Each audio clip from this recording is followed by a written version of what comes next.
tout simplement, frères et sœurs, de manière à faire en sorte qu'ils comprennent bien une chose qui est pour moi fondamentale. C'est que le discours théologique africain est un discours scientifique.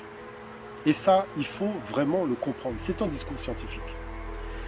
La problématique de fond, c'est que ce discours est enrobé d'allégories pour ne pas faire en sorte que des individus non porteurs de sagesse aient accès à des informations qui sont des informations trop importantes sur le plan scientifique.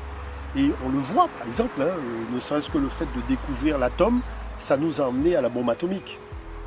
Maintenant, si la création de l'univers répond aussi à une explosion atomique, c'est-à-dire l'univers engendre la vie, comment peut-on imaginer que ceux qui ont le bénéfice de cette vie utilisent cette même équation pour mettre un terme à la vie?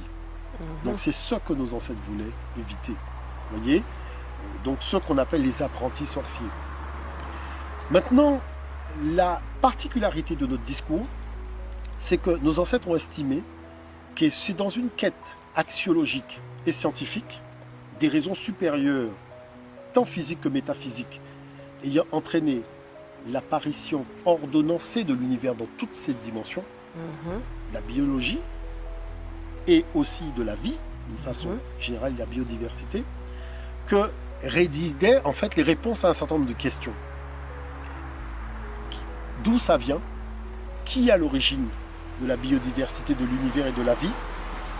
S'il y a un Dieu, qui est-il? Et quelles ont été ses motivations?